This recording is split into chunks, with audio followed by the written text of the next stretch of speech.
ารย์ประวีสุวรรณวงศ์ซึ่งจะเป็นอะไรนั้นเราไปติดตามกันเลยก่อนที่เราจะไปเขาหัวข้อที่ว่าปรากฏการณ์ให้รังสีของดวงอาทิตย์เนาะเรามาทำความรู้จักกันว่าการให้รังสีเป็นอย่างและการรังสีเป็นอย่างเรามาเขาพอที่ว่ารังสีเนาะรังสีเป็นอย่างก็คือรังสีจะเป็นพลังงานที่ปล่อยออกจากแหล่งกำเนิดเช่นว่าความร้อนหรือว่าแสงสว่างจากดวงอาทิตย์คลื่นไมโครเวฟรังสีเอ็กซ์รังสีแกมมาจากสารกัมมันตภาพรังสีเป็นต้นเนาะซึ่งว่ารังสีแต่ละชนิดเนาะจะมีความแตกต่างกันที่ว่าความถี่และก็ความยาวคลื่นซึ่งได้แก่คลื่นความร้อนบ่คลื่นวิทยุแสงอินฟราเรดแสงแดดแสงอัลตราไวโอเลตรังสี X รังสีแกมมาเนาะซึ่งว่าจะเฮียงความถี่แต่ต่ำหาสูงดังที่แสดงในมุมนี้เนาะวันนี้เราจะมาต่อว่าการให้รังสีเนาะการให้รังสีเป็นอย่างก็คือ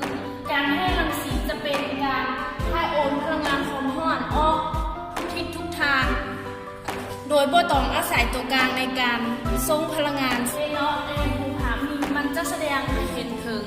การส่งความร้อนโดย3วิธีก็คือ conduction จะหมายถึงการนำความร้อนแล้วก็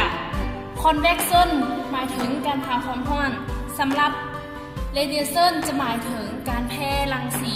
ก็คือเราจะสังเกตบ้างเลยเนาะก็คือว่าการแพร่รังสีนี่มันจะบ่อาศัยตัวกลางเนาะในการนำส่งความร้อนวันนี้เราจะมาเข้าผลดีและก็ผลหายจากแสงอาทิตย์เนาะสำหรับแสงอาทิตย์นี้จะมีประโยชน์มหาศาลต่อมนุษย์เราเนาะเป็นต้นจะแม่นความร้อนและก็แสงสว่างและทางด้านการแพทย์นี้ความร้อนจากแสงแดดยังมีประโยชน์ในการฆ่าเชื้อโรคแล้วก็ยังมีประโยชน์ต่อสุขภาพเมื่อแสงแดดสัมผัสกับผิวของเราเนาะมันจะเกิดปฏิกิริยาสร้างวิตามินได้เข้าหูเนาะว่าดวงอาทิตย์จะมีแสงจากดวงอาทิตย์จะมีทั้งผลดีต่อมนุษย์เราหลายอย่างนอกจากมันจะมีผลดีแล้วมันก็ยังมีผลร้ายเนาะก็คือว่าเป็นต้นแบบมันจะเป็นอันตรายต่อผิวหนังของเราเนาะคนเฮาได้รับแสงแดดจากดวงอาทิตย์หลายก็อาจเฮ็ดให้ผิวของเฮาไหม้แดดได้เป็นต้นจะแม้ในช่วงตอนเที่ยงเนาะช่วงตอนเที่ยงมันจะมีแดดแห้งที่เราจะมาเข้าเกี่ยวกับปรากฏการณ์ให้รังสีของดวงอาทิตย์เนาะซึ่งว่าดวงอาทิตย์นี้คือก้อนก๊าซเนาะชนิดหนึ่งที่ลอยอยู่ในอวกาศซึ่งว่าอยู่พื้นผิวของมันนี้จะมีการระเบิดและก็แปรปรวนอยู่ตลอดเวลาในดวงอาทิตย์นี้เนาะจะประกอบด้วยไฮโดรเจนและก็ฮีเลียมเป็นส่วนใหญ่โดยเฉลี่ยประมาณ 99.8% สำหรับพลังงานจากดวงอาทิตย์นี้จะเกิดจากปฏิกิริยานิวเคลียร์ฟิวชั่นโดยการหลอมรวมตัวของธาตุไฮโดรเจนเนาะ4อะตอมกลายเป็นฮีเลียม1อะตอมซึ่งจะได้พลังงานออกมาในรูปแบบต่างๆเช่นว่ารังสีแกมมา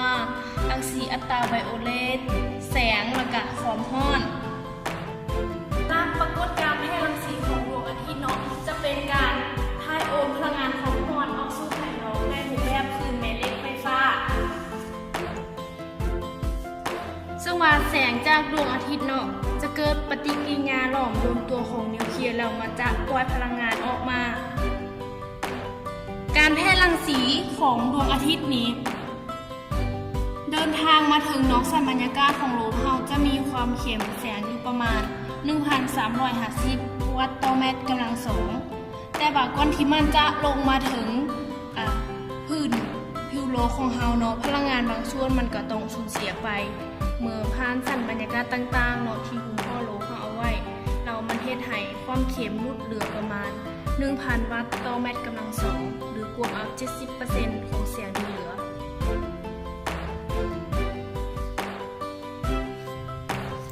วันนี้เราจะมาเข้าประเภทของรังสีเนาะที่โลกเราได้รับจากดวงอาทิตย์ซึ่งว่าโลกเราจะได้รับรังสีจากดวงอาทิตย์จะแบ่งออกเป็น2ประเภทก็คือมีรังสีคลื่นสั้นและก็รังสีคลื่นยาวรังสีคลื่นสั้นจะได้แก่อัลตราไวโอเลตรังสี X รังสีแกมมาและ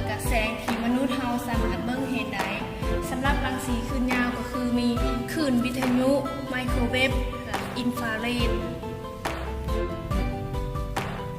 สำหรับรังสีจากดวงอาทิตย์เนาะที่มีความสำคัญทางด้านพลังงานและสิ่งแวดล้อมจะได้แก่รังสีอัลตราไวโอเลตหรือว่ารังสี UV แล้วก็รังสีแสงสว่างหรือว่ารังสีที่ส่วงที่สายตามนุษย์เราสามารถเบิ่งเห็นได้แล้วก็รังสีอินฟราเรดวันนี้เราจะมาขอรังสีสว่างเนาะสำหรับรังสีสว่างจะเป็นรังสีที่มนุษย์เราสามารถเห็นโดยตาเบิ่งโดยตาเปล่าได้ซึ่งว่าส่วงสเปกตรัมของแสงสว่างต่ำสุดจะเป็นส่วง360หา400นาโนเมตรและสูงสุดระหว่าง360หา3,830นาโนเมตร 99% ของรังสีสว่างจะอยู่ในส่วง400หา700นาโนเมตรสำหรับรังสีที่มีส่วงคลื่นต่ำกว่า400นาโนเมตรเอิ้นว่ารังสีอัลตราไวโอเลตและยาวกว่า800นาโนเมตรจะเอิ้นว่ารังสีอินฟราเรดสำหรับแสงสว่างส่วนใหญ่จะเกิดจากวัตถุที่มีอุณหภูมิสูงและก็ความที่เกิดขึ้นพร้อมๆกันหลายความที่ในระดับอุณหภูมิที่ต่างกันซึ่งเราจะสังเกตเบื้องตามหูเนาะเปลวไฟจากการดังท่านี้มันจะมีอุณหภูมิต่ำกว่าเปลวไฟจากเตาแก๊สเนาะฉะนั้นเราจึงเห็นเปลวไฟจากการดังท่านี้เป็นสีแดงหลายกว่าเปลวไฟจากการดังแก๊สและก็ยังมีแสงบางชนิดเนาะที่มันจะบ่ขึ้นกับความร้อนโดยตรงเนาะเช่นว่าแสงจากจอคอมหรือว่าจอโทรศัพท์โทรศัพท์ของเราต่างเนาะแสงจะเป็นหน่วยแสงจากดอกไฟฟูโอเลเซอร์แล้วก็เห็ดบางชนิดก็มีการปล่อยแสงออกมาเช่นกันวันนี้เราจะมาต่อขอรังสีอัลตราไวโอเลตรังสีอัลตราไวโอเลตเป็นรังสีที่บ่สามารถเบิ่งเห็นด้วยตาเปล่าได้ซึ่งว่ารังสีอัลตราไวโอเลตนี่บ่สามารถทะลุผ่านสิ่งกีดขวางที่นาได้แต่ว่ามันก็สามารถเฮ็ดให้เชื้อพยาธิบางชนิดตายได้ในทางการแพทย์เนาะเพิ่นจะใช้รังสีอัลตราไวโอเลตนี้เพื่อปิดปัวพยาธิผิวหนังรังสีอัลตราไวโอเลตเนาะจะแบ่งออกเป็น3ส่วนคือ UVA UVB แล้วก็ UVC สำหรับ UVA มันจะบ่มีผลกระทบต่อสิ่งที่มีชีวิตหลายเพราะว่าความเข็มของรังสีนี้มันจะบ่ขึ้นกับปริมาณของสารโอโซนในบรรยากาศแล้ว UVB จะมีผลกระทบต่อสิ่งที่มีชีวิตหลายสำหรับ UVC นี้จะถูกดูดกลืนโดยบรรยากาศมันจะบ่พบในพื้นผิวโลกของเฮาเพราะว่าสารบรรยากาศที่อ้อมรอบโลกของเฮาเนาะมันได้สกัดกั้นรังสีอัลตราไวโอเลตไว้ส่วนหลายฉะนั้นแสงที่มาถึงโลกของเฮานี้มันจึงมีรังสีอัลตราไวโอเลตในปริมาณที่น้อยและก็ปลอดภัยต่อคนและสิ่งที่มีชีวิตอื่นๆวันนี้จะมาต่อรังสีอินฟราเรดรังสีอินฟราเรดหรือว่ารังสีหลุมแดงนี่เนาะเป็นแสงที่บ่สามารถเบิ่งเห็นด้วยตาเปล่าได้คลื่นแม่เหล็กไฟฟ้าจะมีความถี่อยู่ที่10กำลัง11หา10กำลัง14เฮิรตซ์หรือความยาวคลื่น10กำลัง-6หา10กำลัง-3เมตรวัตถุที่มีอุณหภูมิ200องศาเซหา400จะแผ่รังสีความร้อนหรือรังสีอินฟราเรดออกมาสำหรับรังสีอินฟราเรดเนาะสามารถทะลุผ่าน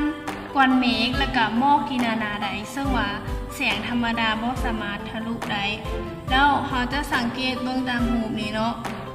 ตัวนี้จะเป็นภาพถ่ายโดยการใส่แสงสีขาวตัวนี้จะเป็นภาพถ่ายใส่รังสีอินฟราเรดวันนี้เราจะมาเข้าการแพร่รังสีของดวงอาทิตย์ที่ลงสู่พื้นโลกของเราเนาะสำหรับการแพร่รังสีของดวงอาทิตย์ที่ลงสู่พื้นโลกของเรานี่มันจะแบ่งออกเป็นอยู่2แบบคือรังสีตรงจากดวงอาทิตย์หรือและก็รังสีกระจายสำหรับรังสีตรงจากดวงอาทิตย์นี่เหมือนรังสีที่มาจากดวงอาทิตย์โดยตรงเลยเนาะมันจะมาถึงพื้นผิวโลกโดยบ่มีค่าเปลี่ยนแปลง เมื่อมันเดินทางมาถึงสันบรรยากาศของโลกก็ยังมีค่าประมาณ 1,350 วัตต์ต่อเมตรกำลังสองสำหรับรังสีกระจายจะมีการแพร่รังสีของดวงอาทิตย์ที่ลงถึงสันบรรยากาศแล้วถูกกระทบโดยเมฆอายน้ำและกับฝุ่นละอองต่างๆที่อยู่ในอากาศจะมาบอกเกี่ยวกับอุณหภูมิเนาะซึ่งทางหูเราว่าดวงอาทิตย์เป็นกลุ่มก๊าซขนาดใหญ่เนื่องจากมวลสารของก๊าซเนาะมีขนาดใหญ่มหาศาลจึงเฮ็ดให้มีความดันที่แกนกลางสูงและเฮ็ดให้สามารถเกิดปฏิกิริยานิวเคลียร์แบบรวมตัวหรือว่านิวเคลียร์ฟิวชั่นได้แล้วมันจะเฮ็ดให้เกิดพลังงานออกมาอย่างมหาศาลเช่นว่าเขาจะสังเกตเบิ่งในโฮมนี่เนาะมันจะเกิดการลุกไหม้เป็นเปลวไฟอยู่พื้นผิวของมันสำหรับพลังงานที่บริเวณของแกนกลางมันเนาะจะมีอุณหภูมิประมาณ15 ล้านองศาแกนวินและพลังงานความร้อนที่ใดมันจะเฮ็ดให้เกิดขบวนการต่อเนื่องต่างๆส่วนใหญ่จะถูกกลืนโดยก๊าซในดวงอาทิตย์ซึ่งจะส่งผลให้บริเวณของผิวนอกของดวงอาทิตย์นี้เนาะยังเหลืออุณหภูมิเพียง 6,000 องศาแกนวินวันนี้เราจะมาต่อสเปกตรัมของดวงอาทิตย์ซึ่งว่ามนุษย์เรารับรู้และก็สัมผัสกับรังสีจากดวงอาทิตย์เพียง2ชนิดคือรังสีแสงสว่างที่สามารถรับรู้ได้ทางตาจากการเบิ่งเห็น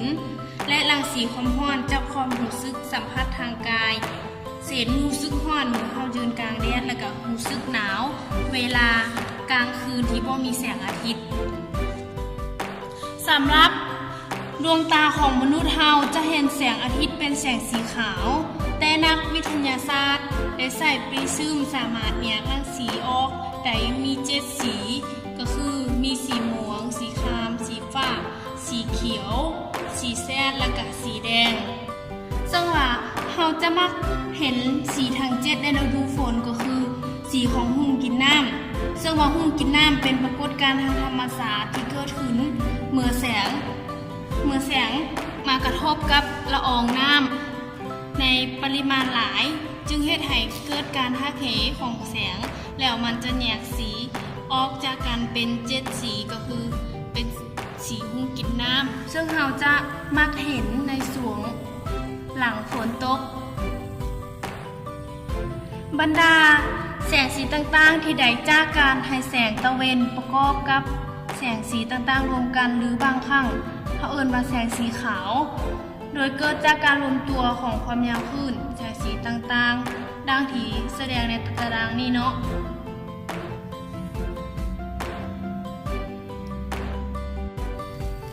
ฐานนิวตันเพิ่นได้เฮ็ดการทดลองเนาะโดยการใส่แสงอาทิตย์ที่เป็นแสงสีขาวกระทบกับแก้วเหลี่ยมเห็นว่าแสงที่หักออกจากแก้วเหลี่ยมนี่เนาะมันจะแยกกันเป็นสีต่างๆมันจะแยกออกเป็นสีต่างกันเนาะแถบสีที่กระจายออกมานั้นจะเอิ้นว่าสเปกตรัมเครื่องแสงที่กระจายออกมาจะมีสีแดงสีแซดสีเหลืองสีเขียวสีฟ้าสีม่วง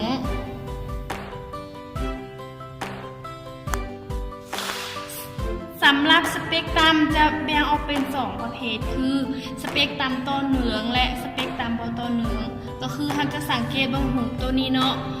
ตัวนี้จะเป็นสเปกตรัมต่อเนื่องสำหรับจะเป็นสเปกตรัมต่อเนื่องนี้มันจะมีแถบสีที่เกิดต่อเนื่องกันเส้นสเปกตรัมของวัตถุดำซึ่งหมายถึงวัตถุที่มีคุณสมบัติดูดกลืนแสง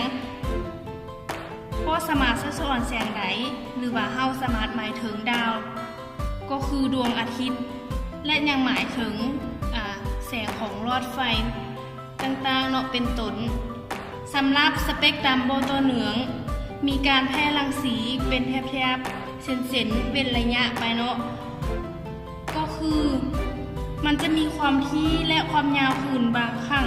มันจะบ่ต่อเนื่องกันหรือว่าเช่นว่าสเปกตรัมของอะตอมไฮโดรเจนเราจะสังเกตเบิ่งเนาะสเปกตรัมบ่ต่อเนื่อง